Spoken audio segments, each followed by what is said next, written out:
Дарыгер Дориан. Эртеси ишемби күн болчу. Ферин апасы жууган идиштерди кургатып атты. Ара булайым ойго чөмүлүп унчукпай идиш аяктарды бирден чайкап берип атты. Апасы Ферин эртеден кечке балдар менен ойнобой Закермандардын мал кепесинде камалып отурганына кабатырланып жүрдү. Апаке, билесиңби, Шарлотта окумуштуудай жумукчу да. Андайды мен өмүрүмдө көрө элекмин, деди Ферин мискелин ичин майлык менен кургатып атып. Ферин, деди апасы, ар нерсени оюңдан чыгарып айта бербечи. Өзүң деле жүргөмүш жомок айтпасын жакшы билесиң да, жүргөмүштөр сүйлөй албайт. Шарлотта болсо сүйлөй алат, деди Ферин апасын ишендирүүгө аракет кылып. Абдан акырын, бирок сүйлөйт. Анан кандай окууларды айтып берет? Бир жолу анын эжекесинин торуна түшүп калган балык жөнүндө айтып берди. Абдан кызыктуу экен. Ферин, алтыным, жүргөмүштүн торуна кантип балык түшсүн? Деди апасы. Андай болушу мүмкүн эмес экенин билесиң да. Сен баарын оюңдан чыгарып атасың. Ал чын эле болгон окуя экен. Шарлотта калып айткан жок. Анын аталаш эжекеси өзөнүн үстүнө тор салыптыр. Бир жолу ал отурса, бир чабак балык сууда секирип чыгып торго түшүп калыптыр. Ал бир сузуч канаты менен торго илинип, куйругу менен чапкылап күнгө чагылышып туруптур. Элестетип көрсөңүз, балыктын салмагын көтөрө албай, тор уламдан улам ылдыйлай бериптир. Шарлоттанын эжекеси болсо балыктын аяк биягына чыгып, башына сокку жеп, буйтап секирип, "Ферин!" деп апасы кызын жеткириди. "Жетишет. Мындан ары мындай болбогон нерселерди айтпай жүр. Мен оюмдан чыгарган жокмун. Кандай болсо ошону айтып атам. Анан аягында эмне болуптур?" деп апасы кызыгып сурады. Шарлоттанын эжеси аягында жеңиптир. Ал балыкты жип менен чырмап, жакшылап сүрсүтүп туруп анан жептир. Жүргөмүштөр деле биз сыяктуу тамаксыз жашай алышпайт да. Ооба, жешсе керек, деп апасы ойлонуп туруп калды. Шарлоттанын дагы бир эжекеси учуучу шар менен учат экен. Ал жерге башы менен турса, артынан жиптер чуалып, үмөлөктөшүп, шаар болуп калат имиш. Анан шамал болгондо аны өйдө карай учуруп кетет. Апаке, сен да ошентип учканды каалайт белең? Ойлонуп көрөйүнчү, деди Ара булайым. Жаным кызым, суранам, бүгүн таза абада эле ойночу. Гомер тайкеңдин фермасына барбай эле койчу. Досторуңду ээрчитип келип, үйдүн коросунда ойносоң болот. Эртеден кечке ошол кепеде жалгыз камалып отурган жакшы болбойт. Жалгыз дейсизби? Деп Ферин таңга түштү. Мен жалгыз отурган жокмун. Эң жакын досторумдун баары ошол сарайдын алдыңкы кабатында жашашат. Алар ар дайым бири-бири менен сүйлөшүшөт. Мен ал жерде жалгыз отурган жерим жок.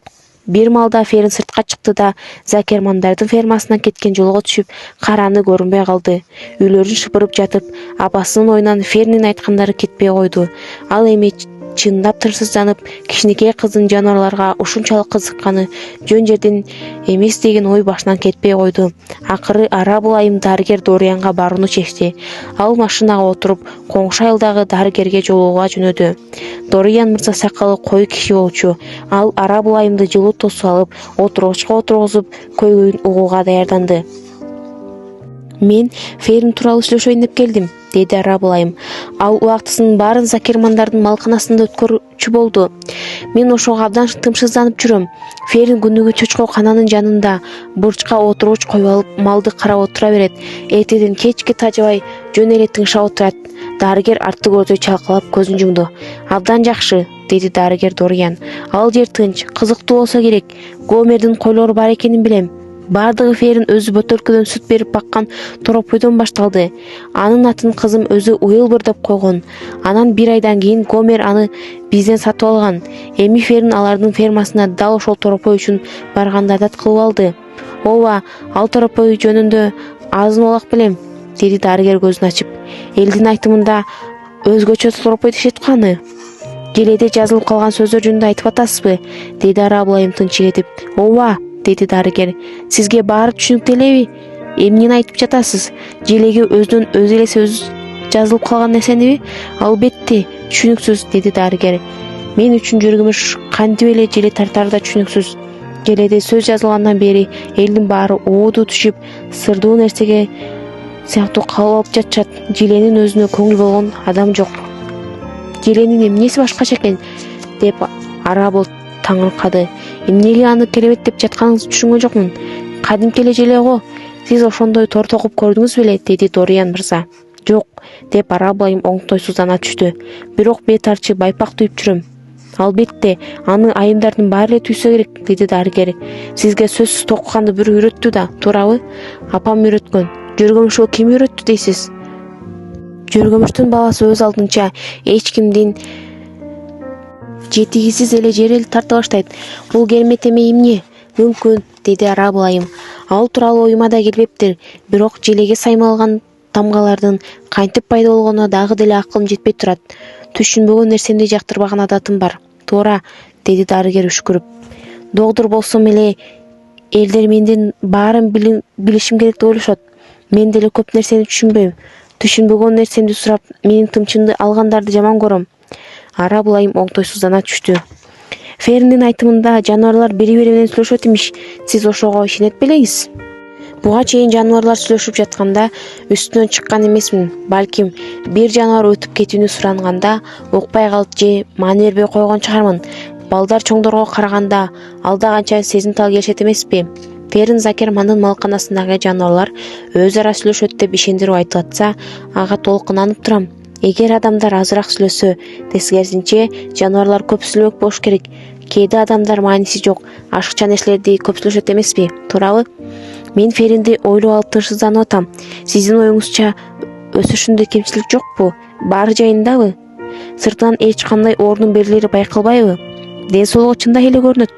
Тамакты кандай ичет? Жакшы, тамакты жакшы жейт. Түндө кандай уктайт? Эч нерсе сезбей уктайт. Анда кабатырлануу же эч нерсе жок, деди доктор. Болуптур. Сиздин оюңузча кийин Феринди торопой, кой, каз, жүргөмүштөн башка нерсе кызыктырышы мүмкүнбү?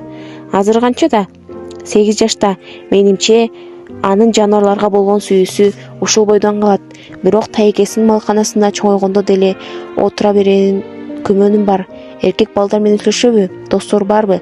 Ооба, Генри Фасси деген досу бар, деп Арабыл айым жылмайды. Дарыгер Дориан кайра көздөрүн жумуп ойлоно баштады. Демек Генри Фасси деңизчи, деп доктор күбөрөдү. Аныңыз жакшы экен. Менимче бул жерде тырсыздана турган эч нерсе жок. Андай болсо, Ферин тайекесинин малканасына досторун ичип барып ойносун. Менимче Ферин үчүн жөргөмүш, торопой, Генри Фасси болобу? Айтор баары кызык кез. Бирок учуру келгенде дал ушул Генри Фасси кызыңыздын көңүлүн кантип буруп алганын байкабай каласыз.